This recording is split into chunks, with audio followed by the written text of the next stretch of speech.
وذكر فإن الذكرى تنفع المؤمنين মৃত্যু পরবর্তী যে জীবন, কোরআন হাদিসে আখিরাতের জীবনকে দুইটা পর্যায়ে ভাগ করেছে। আখিরাতের জীবনকে কয়টা পর্যায়ে ভাগ করেছে বলুন ভাই? দুইটা পর্যায়ে ভাগ করেছে। এক পর্যায় হচ্ছে মৃত্যু থেকে কিয়ামত পর্যন্ত, মৃত্যু থেকে নিয়ে আবার জীবিত করে উঠাবার আগ পর্যন্ত এই জীবনটাকে বলা হয় বারজাখের জীবন, কবরের জীবন বলা হয়। এরপরে কিয়ামত থেকে মানে যখন আবার উঠানো হবে, কিয়ামত থেকে অনন্তকাল অবধি যে জীবন, এটা হলো দ্বিতীয় পর্যায়। এখানে হাসর আছে, নাসর, হিসাব কিতাব, তারপরে ফুলসেরাত ইত্যাদি, এই দুইটা পর্যায়ে ভাগ করা হয়েছে। এখন আখিরাতের প্রতি যে বিশ্বাস মানুষের, আল্লাহ সুবহানাহু ওয়া তাআলা যে বলেছেন কোরআনে, মুত্তাকিনদের যে গুণগুলোর মধ্যে থেকে একটি গুণ হচ্ছে যে তারা আখিরাতে বিশ্বাস করবে। এই আখিরাতের প্রতি বিশ্বাস করাটা, এটা মানুষের মন, আমাদের যে মন আছে, এই মনটাকে সত্যের প্রতি, সত্য সুন্দরের প্রতি আনুগত্য শিখায় এবং অসত্যকে বর্জন করা শিখায়। বলেন সুবহানাল্লাহ। কথাটা অনেকে হয়তো বুঝেন না, আমি একটু সহজ করে বলছি। আখিরাতের প্রতি যদি মানুষের বিশ্বাস থাকে, তাহলে সে সত্য যে জিনিসগুলো সত্য, মানে সত্য কথা বলা, ভালো কাজ করা, নামাজ পড়া, রোজা, হজ, যাকাত, তারপরে পরোপকার করা ইত্যাদি, এই জিনিসগুলো করা তার জন্য সহজ হয় যদি সে কী করে, পরকালকে বিশ্বাস করে। আর খারাপ কাজগুলো যখন সে ছেড়ে দিবে, চুরি করা, ডাকাতি করা, জিনা, ব্যভিচার, সুদ, ঘুষ ইত্যাদি, যদি পরকালে বিশ্বাস থাকে, এগুলোকে সে কী করবে বলেন, ছেড়ে দিবে। নবী করিম সাল্লাল্লাহু আলাইহি ওয়াসাল্লামের যুগে দেখেন যে মানুষগুলো এত খারাপ ছিল, যার আমি গত সপ্তাহে কিছু আলোচনা করেছি আমরা গত সপ্তাহে, যে তারা এতটা খারাপ ছিল। এই মানুষগুলোর মাথার মধ্যে নবী করিম সাল্লাল্লাহু আলাইহি ওয়াসাল্লাম আখিরাতের চিন্তা এমনভাবে ঢুকিয়ে দিয়েছিলেন যে তারা এই পৃথিবীতে শ্রেষ্ঠ মানুষ হয়েছিল। বলেন সুবহানাল্লাহ। তারা তাদের কর্মের মাধ্যমে, কিসের মাধ্যমে বলেন? কর্মের মাধ্যমে, যে আবু বকর, আবু ওমর, ওসমান, আলী, তালহা, জুবায়ের, খাব্বাব, বেলাল, যে সাহাবায়ে কেরাম, সলক্ষ সাহাবায়ে কেরাম যারা ছিলেন রসুলের যুগে, যারা মুসলমান যারা ছিলেন, রসুলকে দেখেছেন যারা, তার কাছ থেকে যারা পরকালের শিক্ষা নিয়ে যারা জীবন যাপন করেছে, তারা এই পৃথিবীতে শ্রেষ্ঠ মানুষ হয়ে গিয়েছিলেন। বলেন সুবহানাল্লাহ। আল্লাহ তাআলা নিজে বলছেন, রাদিয়াল্লাহু আনহুম ওয়া রাদু আন, আমি তাদের উপরে রাজি খুশি, তারাও আমার উপরে রাজি খুশি। বলেন সুবহানাল্লাহ। এখন দেখেন আল্লাহ তাআলা এই লোকগুলো সম্পর্কে, যে পরকাল যারা বিশ্বাস যারা করবে, খুব খেয়াল করেন যে এই কথাটা যে বিশ্বাস করবে যে আমি পরকালে পরকালের মূল বিষয়টা হলো আল্লাহর সামনে হিসাব কিতাব। পরকালের মূল যে বিষয়টা যে আপনি চিন্তা করেন, এক বাক্যে বলা যাবে, সেটা হলো যে আল্লাহর সামনে আমাকে দাঁড়াতে হবে। কার সামনে দাঁড়াতে হবে বলেন? আল্লাহ। এটা হলো মূল বিষয়টা। তো এখন এই পরকালের মূল যে বিষয়টা, যে আল্লাহর সামনে আমাকে দাঁড়াতে হবে, আমার এই দুনিয়াতে যা করেছি এই জীবনের হিসাব দিতে হবে, এইটুকু ভয় করে যারা চলবে, তাহলে আল্লাহ পাক তাদের সম্পর্কে কী বলেছেন? ওয়া আম্মা মান খাফা মাকামা রাব্বিহি ওয়া নাহান নাফসা আনিল হাওয়া ফাইন্নাল জান্নাতা হিয়াল মাওয়া। ওয়া আম্মা মান খাফ, যে ব্যক্তি এই ভয় করবে কি, মাকামা রাব্বিহি, তার রবের সামনে দাঁড়াতে হবে তাকে। কার সামনে দাঁড়াতে হবে? আল্লাহর সামনে দাঁড়াতে হবে। এটা যে ভয় করে, আল্লাহ বলছে ওয়া আম্মা মান খাফা মাকামা রাব্বি ওয়া নাহান নাফসা আনিল হাওয়া। আল্লাহকে যখন ভয় করবে, তখন তার মন যা চায় সেটা সে করতে পারবে না। মনে করেন আপনার মন চাচ্ছে যে আমি একটা লোকের ক্ষতি, মনে করেন একটা লোকের নামে আপনি মিথ্যা একটা মামলা দিবেন আদালতে গিয়ে। এখন আপনার মাথায় যদি এটা থাকে, কেউ হয়তো আপনাকে বলেছে যে তোমাকে এই কটা টাকা দেবো, তো শুধু মিথ্যা সাক্ষী দিবে আদালতে গিয়ে। এখন আপনি চিন্তা করলেন আমাকে টাকাটা বেশি, না কাল কিয়ামতের ময়দানে আমি আল্লাহর দরবারে আমি হিসাব দেবো, এইটা বেশি। এই চিন্তা করতে করতে করতে আপনি এখন দেখেন আপনার মন সায় দিল না, এ টাকা আমার দরকার নেই, কারণ কাল কিয়ামতের ময়দানে আল্লাহর সামনে আমাকে হিসাব দিতে হবে। এই ভয়টা যদি আসে, আপনাকে 1 কোটি টাকা দিয়েও আদালতে নিয়ে মিথ্যা সাক্ষী দেওয়া যেতে পারবে না। কি বলে ঠিক না? আপনারা সবাই জানেন নারায়ণগঞ্জে যখন 7 মার্ডার যখন হয়েছে, র্যাবের সদস্যরা করেছে, এই যারা যে সদস্যরা করেছে র্যাবের, এর মধ্যে একজন লেফটেন্যান্ট কর্নেল ছিলেন, একজন মন্ত্রী জামাই ছিল সেখানে, যখন তাদেরকে আদালতে তোলা হয়, যে লোকগুলোকে মেরেছে তারা কেউ কিন্তু ওই অপরাধী না যে রাষ্ট্রীয়ভাবে তাদেরকে আপনি হত্যা করতে পারেন, কিন্তু তারা করেছে, কারো কথা শুনে কাজটা করেছে, রাজনৈতিক দ্বন্দ্বের কারণে, সেটা ভিন্ন বিষয়। ওইখানে যে ল্যান্স কর্পোরাল ছিলেন, তিনি যখন আদালতে যখন দাঁড়ান, ইমানদার কাকে বলে দেখেন? শুধুমাত্র বড় বড় পাঞ্জাবি আর বড় বড় টুপি আর দাড়ি রাখলে ইমানদার হয় না, কথাটা বুঝেন। ইমান হচ্ছে, রসুল বলছে তাকওয়া হাহুনা, আল্লাহর ভয়টা হলো এইখানে, দেখা যায় না এটা। আল্লাহ ভয়টা কোথায় বলেন? এইখানে। সে আদালতে দাঁড়িয়ে ওই কর্নেল সাহেবের দিকে তাকিয়ে বলেছে এরকম যে মহামান্য আদালত, সে গালি দিয়েছিল একটা, আমি সে গালি বলছি না এখানে, এই লোকটা আমাকে গুলি করতে বলেছিল কিন্তু আমি গুলি করি নাই। সুবহানাল্লাহ বলেন। সে সমস্ত ভয়কে, চাকরি, টাকা পয়সা সব কিছু উপেক্ষা করে সে লোকটা গুলি করে নাই। আমার মনে হয় এই লোকটা নিশ্চয় শৈশবকালে বাপ মার কাছ থেকে এমন শিক্ষা বা কোনো আলেমের কাছ থেকে এমন শিক্ষা পেয়েছে যে শিক্ষাটা ওই সময় তার কাজে লেগেছে। সে চিন্তা করেছে আমার টাকা পয়সা দরকার না, কিন্তু একটা নিরীহ মানুষের গায়ে গুলি চালাতে পারবো না, কারণ একটা মানুষকে হত্যা করলে আল্লাহ পাক বলছেন মুতাআম্মিদান ফাজাযাউহু জাহান্নামু খালিদান ফিহা। কোনো ব্যক্তি যদি একটা মুসলমানকে ইচ্ছাকৃতভাবে হত্যা করে, বলে না, ইচ্ছাকৃতভাবে নিরপরাধ একটা লোককে হত্যা করে, আল্লাহ বলছে সে চিরকাল সে জাহান্নামে থাকবে। আজকে যা করেছি আমরা, যে কোনোভাবে যে যাই করেছি আমরা, হিসাবের সাথে মিলান। যদি কোনো ব্যক্তি আল্লাহকে ভয় করে, ওই ন্যাস কর্পোরালের মধ্যে আল্লাহর ভয় ছিল, কি বলে ঠিক কিনা? এই জন্য সে তার বড় কর্মকর্তার কথা শুনেও সে গুলি করে নাই, কারণ তার মাথার মধ্যে ছিল আল্লাহ, যে আল্লাহর সঙ্গে আমাকে হিসাব দিতে হবে। আর বাকি যেগুলো গুলি করেছে এগুলো একটার মাথায় আল্লাহ ছিল না, পরকালের বিশ্বাস ছিল না। কথা কি বুঝতেছেন? এইটি হচ্ছে পরকাল, যে পরকালে বিশ্বাস যখন থাকবে, তার দ্বারা আপনি হাজার চেষ্টা করুন, তার দ্বারা আপনি কোনো অপরাধ করাইতে পারবেন না। আর আল্লাহ বলছে তার মন চাবে যে আমি গুলি মারলে আমি টাকা পাবো। এটা আপনারা অনেকে জানেন না, আপনারা আমার চেয়ে ভালো জানেন। আপনারা ওই সমস্ত সংস্থায় গেলে মারলে মূল্য টাকা পয়সা বেশি পাওয়া যায়। মানুষ মন চায় এই কাজটা করলে আমি টাকা পাবো, একটা মানুষকে হত্যা করলে আমি টাকা পাবো, কিন্তু তারপরেও আল্লাহ বলছে ওয়ানাহান নাফসা আনিল হাওয়া, তার মন বলছে করার জন্যে, কিন্তু আমার ভয় সে তার মনের কথা সে মানে নাই, সে আমাকে ভয় করে আমার কথা মেনেছে। বলেন সুবহানাল্লাহ। আমার পুরস্কারটা কি? আল্লাহ বলছে পুরস্কার কোনো বাকি কোনো পুরস্কার নেই, আমার সব নগদ। ফা ইন্নাল জান্নাতা হিয়াল মাওয়া, মারা যাবে সাথে সাথে আল্লাহ পাক জান্নাত দিয়ে দেবে। বলেন সুবহানাল্লাহ। এইটা হচ্ছে পরকালের ভয়। এটা কি বলা হয় বলেন? এই পরকালের ভয় যদি থাকে, হযরত ওমর ফারুক রাদিয়াল্লাহু তাআলা আনহু, নাম তো আপনারা সবাই শুনেছেন, সবাই শুনেছেন আপনারা সবাই। এই ওমর রাদিয়াল্লাহু তাআলা আনহু যখন শাসন ক্ষমতায় যখন ছিলেন, তিনি তার ঘাড়ে করে, নিজের ঘাড়ে, খেয়াল করেন, একজন খলিফা কত বড় রাজ্য শাসন করেছেন, মরক্কো থেকে চীন পর্যন্ত, কত বড় এলাকা, গোটা এশিয়াটা, গোটা আফ্রিকাটা, বিশাল এলাকা তিনি শাসন করেছেন। ওমর একাই শাসন করেছেন। সেই ওমর এত বড় রাজা হওয়ার পরও, বাদশাহ হওয়ার পরও, খলিফা হওয়ার পরও নিজের ঘাড়ে করে আটা, গম, খুরমা এগুলো বহন করে মানুষের বাড়িতে পৌঁছে দিতেন। কেন বলেন তো আপনারা? কিসের জন্য, কিসের কারণে? তিনি জানতেন যে রাষ্ট্র ক্ষমতায় যাওয়ার পরে এটা এমন একটা দায়িত্ব যে এই দায়িত্ব সম্পর্কে কালকে আমাদের ময়দান আল্লাহ পাক আমাকে জিজ্ঞাসা করবেন, জিজ্ঞাসিত আমি হব প্রত্যেকটা। এই জন্য তিনি বলেছেন যদি কোনো একটা ছাগল না খেয়ে ফোরাত নদীর তীরে, কোথায় ফোরাত নদী, মক্কা থেকে প্রায় 700-800 কিলোমিটার আরও বেশি দূরে, একটা ছাগল যদি না খেয়ে মারা যায়, তো এই ছাগলটার ব্যাপারেও কালকে আল্লাহর কাছে আমাকে জবাবদিহি করতে হবে। কি ভয় তাদের মধ্যে, আল্লাহর ভয় ছিল। এই ভয় ছিল বলেই সেই যুগটা স্বর্ণের যুগ হয়েছিল। বলেন সুবহানাল্লাহ। একটা বিপ্লব চলে এসেছিল মানুষের মধ্যে। এটা হলো আখেরাত। আখেরাতের যে মূল বিষয়টা সেটা হলো আল্লাহর সামনে আমাকে দাঁড়াতে হবে, আল্লাহর সামনে হিসাব দিতে হবে। এইটুকু চিন্তা যদি আমাদের মানুষের মাথার মধ্যে থাকে, তাহলে আল্লাহ সুবহানাহু ওয়া তাআলা বলছেন সে মানুষের জীবনটা এত সুন্দর হয়ে যাবে, এত পরিচ্ছন্ন হয়ে যাবে, তার দ্বারা কোনো অপরাধ হবে না, সে সত্যর দিকে, ভালোর দিকে সে আগাবে। বলেন সুবহানাল্লাহ। এখন আসেন, এই পরকালকে কারা মানবে না? এটা আল্লাহ তাআলা কোরআনে বলেছেন। আমাদের মধ্যে কি যাদেরকে দেখতেছেন আপনারা মুসলমান, সবাই কি পরকাল মানে?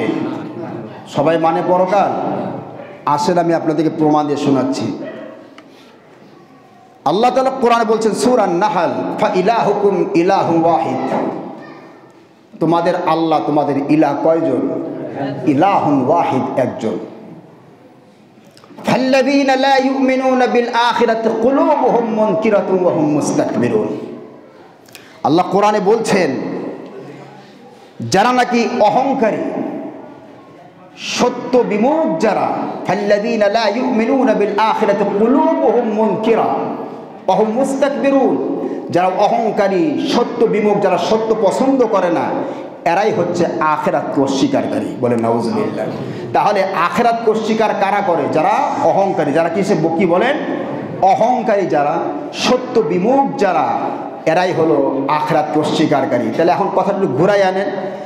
এখন যে লোকগুলো দেখবেন অসত্যের সাথে জড়িত, অহংকারী দেখবেন যে লোকগুলো, বুঝবেন যে আপনারা সেই লোকগুলো আখিরাতকে বিশ্বাস করে না। আখিরাতকে কি করে না? আল্লাহ তাআলা বলেছেন ওয়ালাহুল কিবরিয়াউ ফিস সামাওয়াতি ওয়াল আরদ, আকাশ আর জমিনে অহংকার করব আমি আল্লাহ, তুই না। অহংকার হচ্ছে আমার চাদর।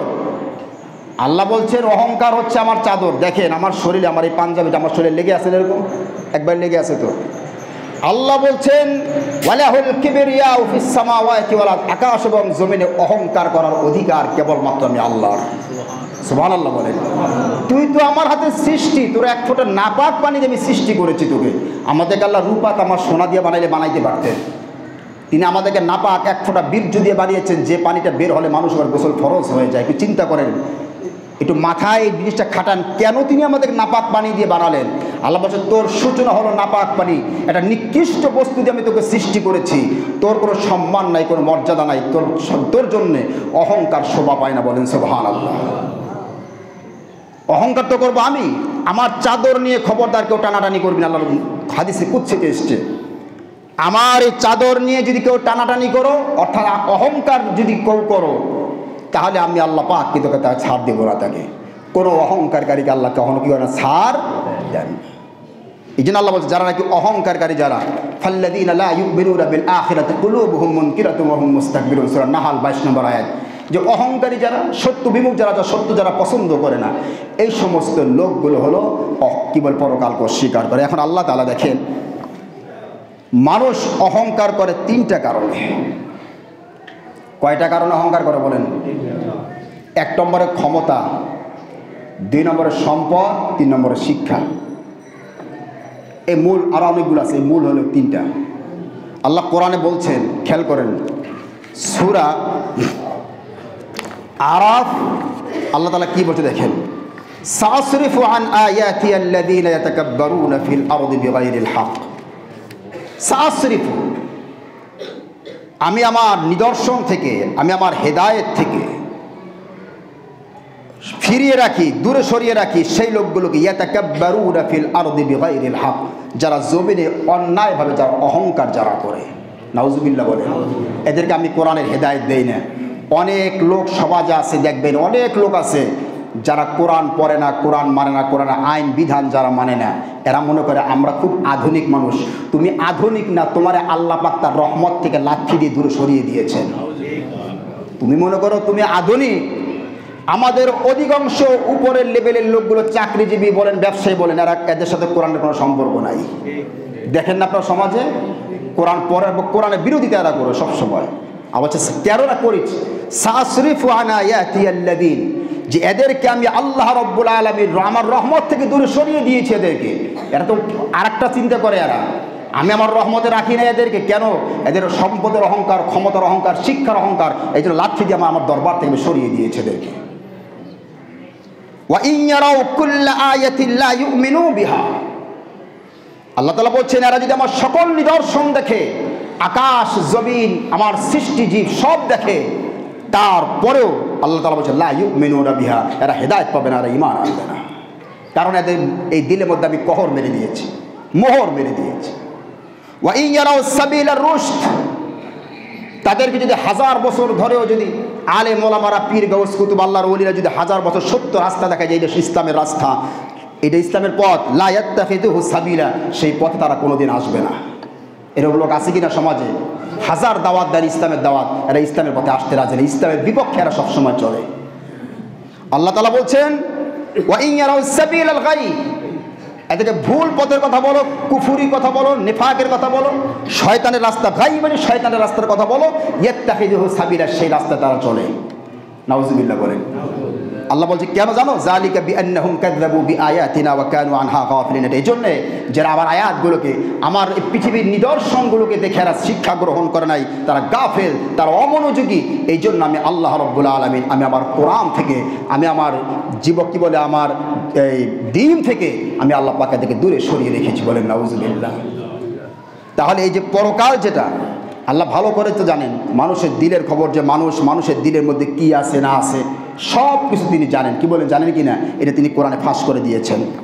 আল্লাহ রাব্বুল আলামিন দেখেন, আমরা যেন বিপদে না পড়ি, মুসলমানেরা আমরা যেন বিপদে না পড়ি, এই জন্য আল্লাহ রাব্বুল আলামিন মানুষের দিলের খবরগুলো আমাদেরকে আল্লাহ পাক জানিয়ে দিয়েছেন। আল্লাহ বলছে ইন্নাহু আলিমুম বিযাতিস সুদূর, আমি আল্লাহ মানুষের অন্তরের খবর জানি। কে জানেন বলেন? যে লোকগুলো পরকালকে বিশ্বাস করে না, সেই লোকগুলোর খপ্পরে যেন আপনি না পড়েন, আল্লাহ পাক সেটা আপনাকে বলে দিয়েছেন। বলেন সুবহানাল্লাহ। আল্লাহ কারা বিশ্বাস করে জানো? খেয়াল করেন একটু, বর্তমান সমাজের সাথে মিলান। আল্লাহ বলছে ওয়া ইযা যুকিরাল্লাহু ওয়াহদাহু ইশমাআজ্জাত কুলুবুল্লাযীনা লা ইউমিনুনা বিল আখিরা ওয়া ইযা যুকিরাল্লাযীনা মিন দুনিহি লা হুম ইস্তাবশিরুন। সূরা জুমার আয়াত নম্বর 45, 24তম পারা, 2য় পৃষ্ঠা। আল্লাহ বলছে যে দেখো, ওয়া ইযা যুকিরাল্লাহু ওয়াহদাহু ইশমাআজ্জাত কুলুবুল্লাযীনা লা ইউমিনুনা বিল আখিরা, যারা পরকালকে যারা বিশ্বাস করে না, এরা আল্লাহর নাম শুনলে, ইশমাআজ্জাত শব্দের অর্থ হলো কোনো একটা খারাপ কথা শুনলে দেখবেন আপনার শরীরের মধ্যে জ্বালা পোড়া শুরু হয়ে যায়, এটা প্রভাব তৈরি হয়। কিন্তু আল্লাহ বলছে ওয়া ইযা যুকিরাল্লাহু ওয়াহদাহু, যখন এক আল্লাহ, ওয়াহদা এক আল্লাহর কথা যখন বলবা, তো যারা পরকাল বিশ্বাস করে না তখন তাদের শরীরের মধ্যে আগুন জ্বলা শুরু হয়ে যায়। ওয়া ইযা যুকিরাল্লাযীনা মিন দুনিহি, আল্লাহকে বাদ দিয়ে মূর্তির কথা বলো, অন্য কোন মানুষের কথা বলো, ইযা হুম ইস্তাবশিরুন, তখন সে উৎফুল্ল হয়, খুশি হয়। আপনারা দেখেন, আমি আপনাদেরকে এই কথাটা প্রায় বলি, ইমান মাপার একটা থার্মোমিটার রয়েছে, জ্বর মাপার যন্ত্র আছে না, ইমান মাপার যন্ত্র আছে, কোনো বড় আলেমের কাছে যাওয়া লাগবে না। আপনি যে ভণ্ড, আপনি যে প্রতারক, আপনি ভণ্ড মুসলমান, এটা মাপার একটা সহজ যন্ত্র আছে। সেটা কি জানেন আপনারা? শিখিয়ে দিয়ে খেয়াল রাখবেন। যদি আপনি দেখেন যে আল্লাহ এবং তার রসুলের বিরুদ্ধে কোনো কথা বলার পরে আপনার মনে কোনো ব্যথা লাগে না, কিন্তু আপনার নেতার বিরুদ্ধে কথা বললে আপনার দিলে ব্যথা লাগে, তাহলে বুঝবেন যে আপনি মুসলমান না। কথাটা আপনারা বোঝেন না আমার কথাটা। আল্লাহ এবং তার রসুলকে গালি দেওয়া হলে আপনার মনে ব্যথা লাগে, দিয়েছি তাতে কি হয়েছে, কিন্তু আপনার নেতার বিরুদ্ধে একটা কথা বললে, আপনার দলের বিরুদ্ধে একটা কথা বললে যদি আপনার দিলে লাগে, আপনার মতো কপাল পোড়ার মসজিদে আসার কোনো প্রয়োজন নাই। আপনি অযথা আসেন মসজিদে, আপনি মুসলমান না, আপনি হলেন মুনাফিক। একজন মুসলমান, আল্লাহ রাসূল বলেছে লা ইউমিনু আহাদুকুম হাত্তা আকুনা হাব্বা ইলাইহি মিন ওয়ালিদিহি ওয়া ওয়ালাদিহি ওয়ান নাসি আজমাইন। রাসূল বলেছে ততক্ষণ পর্যন্ত মুমিন হইতে পারবে না যতক্ষণ আমি মুহাম্মদকে, বলে সাল্লাল্লাহু আলাইহি সাল্লাম, মা বাপ ভাই বোন আত্মীয় স্বজন তামাম ওয়ান নাসি আজমাইন, তাম পৃথিবীর সমস্ত মানুষের চাইতে আমি মুহাম্মদ তোমাদের কাছে বেশি প্রিয় না হব, ততক্ষণ মুমিন হইতে পারবা না। আজকে আমরা মুসলমানরা দলের বিরুদ্ধে একটু কথা কইলে ইমামরা সরাও, ইমামরা রাখা যাবে না, কি বলে ঠিক কিনা? আমার দলের বিরুদ্ধে কথা বলছে, আমার নেত্রী আমার নেতার বিরুদ্ধে কথা বলেছে। আমি জিজ্ঞেস করি, যখন রসুলের বিরুদ্ধে কথা হয় তোর মতো কাফের এবং বেঈমান তখন তো বলিস না যে রসুলের বিরুদ্ধে কথা বলা হয়েছে। তোরে কে বলেছে মসজিদে আসতে? কে বলেছে তোকে? তুই কাফের, তুই মুনাফিক। তুই আল্লাহ এবং রসুলের বিরুদ্ধে কথা বললে গায়ে লাগে না? কোথাকার লামসাম নেতা আবিজাবি, খেতাবতা আবিজাবি, সেইগুলোর বিরুদ্ধে কথা বলে গায়ে লাগে। কয় ইমাম সাহেব আমার বিরুদ্ধে কথা কইতেছে, সরাও ইমাম সাহেব। কি বলে? আমার টাকা দিয়ে ইমাম সাহেব চলে। কত বড় কথা কয়! তুমি কার টাকা দিয়ে চলো? জনগণের ট্যাক্সের টাকা দিয়ে চলো না? সব জায়গায় সে এখানে মরো, ভালো করে খেয়াল রাখবেন, ওয়াইজা যুকিরাল্লাহু ওয়াহদাহু ইশমাআজ্জাত, আল্লাহর কথা বললে যাদের গায়ে লাগে, যাদের এরা পরকাল, আল্লাহর কথা বললে যাদের গায়ে লাগে না, এরা পরকালকে বিশ্বাস করে না। সবচেয়ে বেশি প্রিয় হবে আমাদের কাছে আল্লাহ এবং তার রসুল। কি বলেন, ঠিক কিনা? আল্লাহ এবং রসুলের চেয়ে আমার কথা স্পষ্ট কথা, আমার দেশ, দল, জাতি, দেশের মাটি সব কিছুর চাইতে আমার কাছে দামি হচ্ছেন আল্লাহ এবং আমার বিশ্বনবী মুহাম্মদ রাসূলুল্লাহ। রসুল দেশকে ভালোবাসেন নাই? যেদিন তিনি মক্কা ছেড়ে চলে যাচ্ছিলেন রাবেগে গিয়ে তিনি কেঁদেছেন, চোখের পানি ছেড়ে দিয়ে মক্কার দিকে তাকিয়ে তিনি কেঁদেছেন আর বলেছেন, মক্কা আমি তোর কাছ থেকে চলে যেতাম না, তুই আমার মাতৃভূমি, কিন্তু নিষ্ঠুর সন্তানে আমাকে থাকতে দিল না, আমি যে মদিনায় চলে যাচ্ছি। তার মাতৃভূমি তার ভালোবাসা ছিল, কিন্তু সেই ভালোবাসাকে তিনি ইসলামের চাইতে বেশি দেন নাই, তিনি ইসলামকে বেশি ভালোবেসেছেন বলে তিনি মক্কা থেকে মদিনায় হিজরত করেছেন। সুতরাং যারা, আমি আবারও বলছি, ভালো করে কান পেতে শুনে রাখেন, আল্লাহ এবং রসুলের চাইতে যারা দল এবং নেতাকে ভালোবাসে, এরা আর যাই কিছু হোক এরা মুসলমান না। এরা লিখে রাখেন, এরা মুনাফিক। এরা কি? এই জন্য আল্লাহ তাআলা বলছে এদেরকে চিনে রাখো তোমরা। যারা এই কাজগুলো যারা করে, যাদের আল্লাহর জ্বালা পড়া শুরু হয়, আল্লাহ পাক সূরা ওয়াকিয়া বলছে, শোনো এই শয়তানেরা এরা কি বলে জানো? এরা বলে, ওয়াকালু আইদা কুন্না তুরাবা ওয়া ইজামান, আমরা যখন মরে যাওয়ার পরে আমাদেরকে আবার কে জীবিত করবে? এরা মৃত্যুর, গত সপ্তাহে যেটা আমি বলেছিলাম সেই কথা আবার স্মরণ করে দিচ্ছি। এরা বলে যে ওয়াকানু ইয়াকুলুন, তারা বলে আইজা মিতনা ওয়া কুন্না তুরাবা, আমরা যখন মরে যাওয়ার পরে মাটি হয়ে যাব, আমার হাড্ডি গুড্ডির মধ্যে মিশে যাবে, আইন্না লামাবউসুন, সূরা ওয়াকিয়া 57, 47, 48, 49, 50 বলে এরপরে কি আমাদের আবার নতুন করে জীবিত করা হবে? এবং আমাদের বাপদাদা যারা মারা গেছে তাদেরকে আবার নতুন করে জীবিত করা হবে? আল্লাহ বলছেন, এই কুল ইন্নাল আউয়ালিনা ওয়াল আখিরিন, শুধু তোদেরকে না, তোদের আগের এবং পরের সকলকে, লামাজমুউন ইলা মিকাতি ইয়াউমিন মা'লুম, এক নির্দিষ্ট সময় আমি আল্লাহ পাক জীবিত করব। সুবহানাল্লাহ বলে। আল্লাহ চাই সুম্মা ইন্নাকুম আইয়ুহাদ দাল্লুনাল মুকাজ্জিবুন, এই মিথ্যাবাদীরা, পথভ্রষ্টা, শুনে রাখ, শুধু তোদেরকে নয়, তোদের আগে যারা মারা গেছে তাদেরকে, তোদের পরে যারা মারা যাবে তাদেরকে, লামাজমুন, অবশ্যই আমি আল্লাহ তাআলা ইলা মিকাতি ইয়াউমিন মা'লুম, এক নির্দিষ্ট সময় আমি আল্লাহ পাক কিয়ামতের দিন আমি আল্লাহ পাক জীবিত করব। বলেন সুবহানাল্লাহ। সক্ষম কিনা আল্লাহ পাক? পারবেন কিনা? পারবেন। এবার আসেন তো, একটা কথা আমি আপনাদের জিজ্ঞেস করি, আপনারা জবাব দেবেন। একটা লোক 20 বছর আগে মারা গেছে, 50 বছর আগে মারা গেছে। খেয়াল করেন, এই জিনিস শয়তান কিন্তু আমাদের খুব ধোঁকা দেয়। নামাজ পড়তে আসতে পারি না, কি জন্য পারি না? ওই ভিতরে শয়তান কাজ করে, এই জন্য পারি না নামাজ পড়তে আসতে।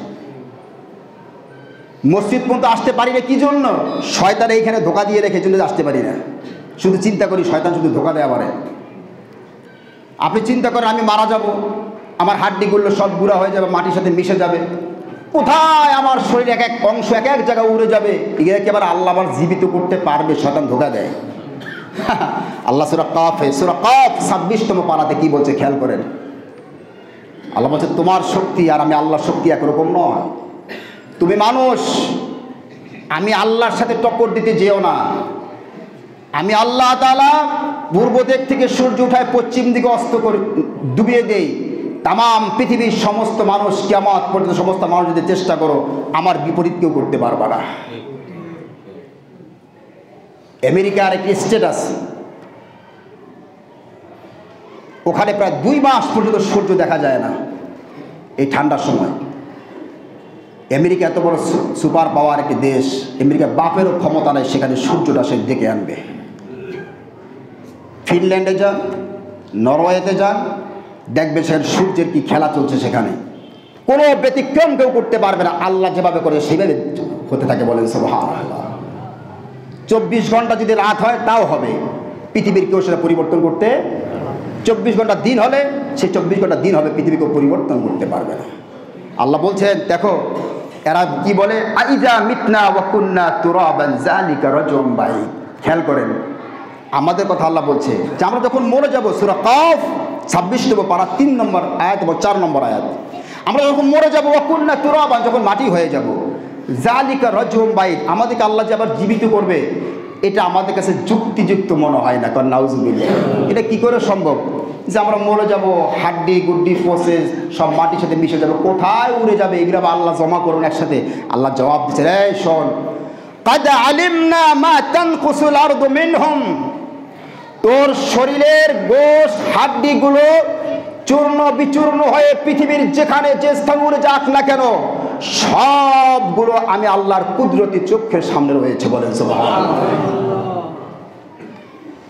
তুই মনে তুই তো দেখিস না, তোর হাড্ডি গুড্ডি মাটিগুলো সব যখন নাকি ছড়িয়ে ছিটে বিশ্বব্যাপী যেখানে ছড়িয়ে যাক, আপনার মাটি দেওয়া হয়েছে আপনাকে, আপনার এই কবরের মাটি উড়ে গিয়ে মনে করেন 200 মাইল দূরে চলে গেছে, ভারতে গেছে, আমেরিকা গেছে, ইউরোপে চলে গেছে, আপনি কল্পনা করতে পারবেন না। আল্লাহ বলছে, এই শোন, কাদ আলিমনা মা তানকুসুল আরদ, আমি জানি তোর প্রত্যেকটা বা টুকরা কোথায় কোথায় এখন আছে, সবগুলো আমার কুদরতি চোখের সামনে রয়েছে, সবগুলো আমি জমা করতে পারবো। বলেন সুবহানাল্লাহ। বাংলাদেশে এই কথাটা বলার একটা কারণ আছে। আমি কিন্তু কথা শুরুতে আপনাদের বলেছিলাম, আমাদের মধ্যে সবাই কিন্তু পরকালকে বিশ্বাস করে না। সবাই কি করে না বলেন? পরকাল বিশ্বাস। একটা জিনিস আপনার তাকান এদিকে, যত বেশি শিক্ষিত হয় তত বেশি নাস্তিক হয়। কথা বুঝেন না আমার? বুঝছেন? এই যে একটা বই আমার হাতে, এই বইটা আমি সবসময় পড়ি, কারণ সকল শয়তানের মেন হেডকোয়ার্টার আছে এই বইটা বাংলাদেশে। আমাদের ইউনিভার্সিটি পর্যায়ে আমি দেখি ছেলেপেলের মানুষ হয় না, ক্যারিয়ারে শয়তান হয় কেন? বেশিরভাগগুলো তো শয়তান হয়, নাস্তিক বদমাশ হয়। এই বইটার মধ্যে তাকানে দিকে আমি এই কথাটা বলে আমি শেষ করছি। এই বইটা লিখেছে হুমায়ুন আজাদের হাতে লেখা বই। ইলম যদি না থাকে, কোরআনের ইলম, আল্লাহর ইলম যদি ভিতরে না থাকে, কোরআনের জ্ঞান যদি না থাকে, আপনি কোনোদিন আপনি ইসলামকে খুঁজে পাবেন না। এই পৃথিবীতে যারা বড় বড় দার্শনিক, আমি গত সপ্তাহে আপনাকে বলেছি, একটু পড়েন তাদের লেখাগুলো, আইনস্টাইনের পড়ালা পড়বেন, স্যার আইজাক নিউটন তার পড়া পড়বেন, দেখবেন তারা কতটা আল্লাহকে বিশ্বাস করত। কারণ তারা মহাবিশ্বরে যারা চিন্তা করেছে। দেখবেন ডাক্তারদের মধ্যে নাস্তিক কম হয়। ডাক্তার যখন অপারেশন করে সিরাফারা করে, তারা চিন্তায় করে যে এত সুন্দর করে তৈরি করেছেন, নিশ্চয় তো স্রষ্টা অবশ্যই আছে। এই যে দেখবেন যারা ডাক্তার এরা নাস্তিক কম হয়, এরা একটু ধার্মিক হয় বেশি। দেখছেন তো আপনারা? হুমায়ুন আজাদ কি লিখেছে খেয়াল করেন, একটা জিনিস আপনার তাকানে দিকে খেয়াল করেন, সবাই খেয়াল করেন। আমার অবিশ্বাস এই বইটার নাম, খুব খেয়াল করবেন। আমি সে কঠিন ভাষা লিখেছে, আমি সহজ ভাষা বোঝাবার চেষ্টা করবো আপনাদেরকে। সে কি লিখেছে? বিচারের জন্য নর নারীরা পুনরুজ্জীবিত হবে, অর্থাৎ তারা ফিরে পাবে তাদের পার্থিব শরীর। যে আল্লাহ তাআলা কিয়ামতের দিন মৃত্যু মানুষগুলোকে আবার কি করবে বলেন? জীবিত করবেন। এটা সে বলছে। এখন সে প্রশ্ন করছে আল্লাহরে, আমাদেরকে প্রশ্ন করছে, ইমানদারদেরকে। কি প্রশ্ন হচ্ছে? কিভাবে পুনরুজ্জীবিত হবে মৃত্যুরা? নাউজুবিল্লাহ বলবেন না? এই প্রশ্ন ছিল কাফেরদের। কি বলে ঠিক কিনা? তার কাছে অসম্ভব। সে এখন যুক্তি দিচ্ছে, যারা পচে গেছে, বিনষ্ট হয়ে গেছে, তাদের অস্থি মাংস এবং অন্ত্রতন্ত্র মানে নারী বুড়ি যারা পুরো ছাই হয়ে গেছে, তারা কিভাবে ফিরে পাবে তাদের শরীর? বলে নাউজুবিল্লাহ। আমি আগের আয়াতে কি বলেছিলাম, খেয়াল আছে আপনাদের? আপনার শরীর টুকরা টুকরা হয়ে মাটির সাথে মিশে যদি ধুলা বালুতে পরিণত হয়ে যায়, গোটা বিশ্বব্যাপী ছড়িয়ে যায়, কেউ একত্রিত করতে পারবে না। আল্লাহ বলছে, আমি জানি, আমি আল্লাহ পাকে একত্রিত করতে পারবো। বলেন সুবহানাল্লাহ। সে আল্লাহর কুদরতকে বিশ্বাস করতে পারে। গেল এটা। যারা হারিয়ে গেছে সমুদ্রে, যারা গেছে বাঘ ভাল্লুকের পেটে, কিভাবে পাওয়া যাবে তাদেরকে? চিন্তা করছেন? বাঘ ভাল্লুকের পেটে যারা গেছে, যারা সমুদ্রে যে টাইটানিকে ডুবে মারা গেছে, এরকম যারা মারা গেছে তাদেরকে কেমনে খুঁজে পাবে? তুমি খুঁজে পাবা না, খুঁজে পাবে কে? আল্লাহরে তো চিনতে পারো নাই, মাথার মধ্যে তুমি ইলম নাই। বলা হয় শেষ বিচারের দিনে সবাইকে জাগানো হবে পার্থিব শরীরে। বোঝেন? সে বলছে আমরা যে এই দুনিয়া যে শরীর নিয়েছিলাম, আমাদেরকে পরকালে আল্লাহ তাআলা সেই শরীরে উপস্থিত করবেন। বলা হয় কিছুই অসম্ভব নয় বিধাতার পক্ষে, আল্লাহর পক্ষে কিছুই অসম্ভব না। আসলেই আল্লাহ পাকের জন্য কিছু অসম্ভব না, সবই সম্ভব। ইন্নাকা আলা কুল্লি শাইইন কাদির। এখন তিনি সবে পারে, ঠিক আছে, কিন্তু একটা সমস্যা। এখন তার কাছে সমস্যা, সে কি বলছে শোনেন। সমস্যা হলো কে মরে যাওয়ার পরে, মাটিতে মিশে যাওয়ার পরে, কোটি কোটি বছর পর, মনে করা যাক মরে যাওয়া, মাটিতে মিশে যাওয়ার কোটি কোটি বছর পর তাকে সৃষ্টি করা হলো, কিন্তু তখন তো সে আগের মানুষটি নয়, সে অন্য এক মানুষ বা আগের মানুষটির অবিকল নকল। বলেন নাউজুবিল্লাহ। আমি আপনাদের একটা জিজ্ঞেস করি, দেখেন তাকানের দিকে,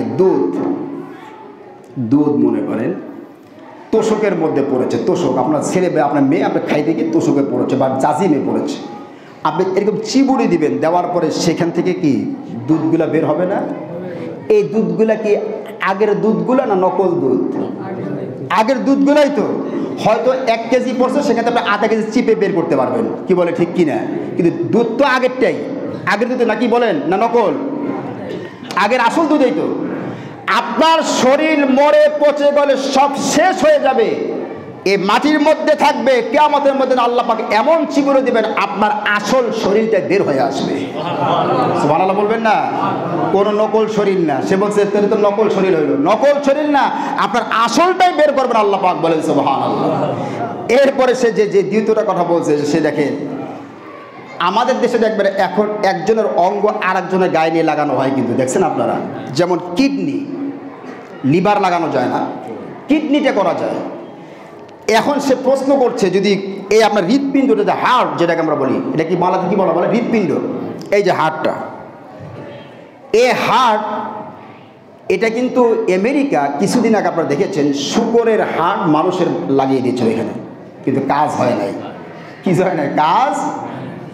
আমি আপনাদের মাঝখানে একটা কথা বলি, নবী করিম সাল্লাল্লাহু আলাইহি ওয়াসাল্লাম একদিন, আপনাদের রূহ বোঝেন, রূহ, আজকে একটু সময় লাগবে, একটু ধৈর্য ধারণ করেন। রূহ বোঝেন, রূহ বোঝেন আপনারা, আত্মা বোঝেন? এই হার্ট, এইটা কিন্তু আমাদের রূহ না, হার্টটা কি না?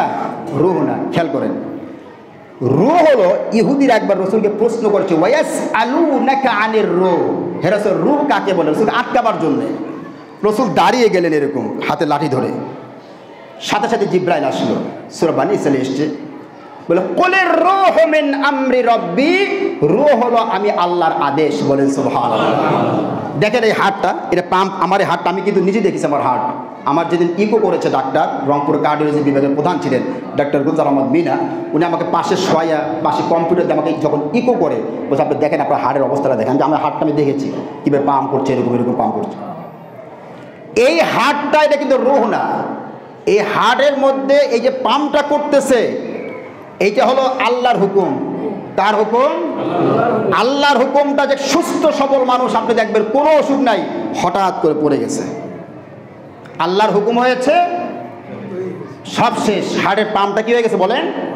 এই জন্য আজও পর্যন্ত পৃথিবীর কোনো বিজ্ঞানী বলতে পারে যে পাম্পটা কিভাবে বন্ধ হয়। অনেকে কয় যে খাইলে, বেশি খাইলে, চর্বি খাইলে কোলেস্ট্রল হয়, হ্যাং হয়, ত্যাং হয়। কোলেস্ট্রল নাই, তারপরে হঠাৎ করে পাম্পটা বন্ধ হয়ে যায়। কি বলে ঠিক কিনা? এই পাম্পটা হলো, আল্লাহ বলছেন বন্ধ হয়ে যা, সাথে সাথে বন্ধ হয়ে যান, আপনি সাথে পড়ে যান। বলেন সুবহানাল্লাহ। এইটা হলো রূহ। এই রূহ, সে বলছে একজনের হাত যদি আর একজনের লাগানো হয়, তাহলে কার বিচারটা হবে? তাহলে কি আমাদের দিন, একজন গুনাহগারের হাত যদি নেককারের লাগানো হয়, নেককারের কি হবে? গুনাহগারের। আমার ভাইরা, লাগাইতে পারবেন কিন্তু জীবন দিতে পারবেন না। কি বলে ঠিক কিনা? জীবন দেওয়ার মালিককে আল্লাহ বলছে, সব কিছু আমি আল্লাহ পাক করতে পারবো, সেই ক্ষমতা আমি আল্লাহ পাকের হাতে আছে। সুতরাং তোমরা এত চিন্তা করো, তোমাদের দরকার নাই। তোমরা শুধু চিন্তা করো যে কিভাবে তোমরা চলবা, এই দুনিয়াতে ভালো করে চলাফেরা করো। আমি আল্লাহ রাব্বুল আলামিন, পরকাল, আমার পরকাল নিয়ে চিন্তা করো। আমি আল্লাহ পাক তোমাদের জীবনকে সুন্দর করে মরে যাওয়ার সাথে সাথে জান্নাত দিয়ে দেবো। বলেন সুবহানাল্লাহ। বাকি আলোচনা আগামী সপ্তাহে হবে ইনশাআল্লাহ। কি বলেন ইনশাআল্লাহ?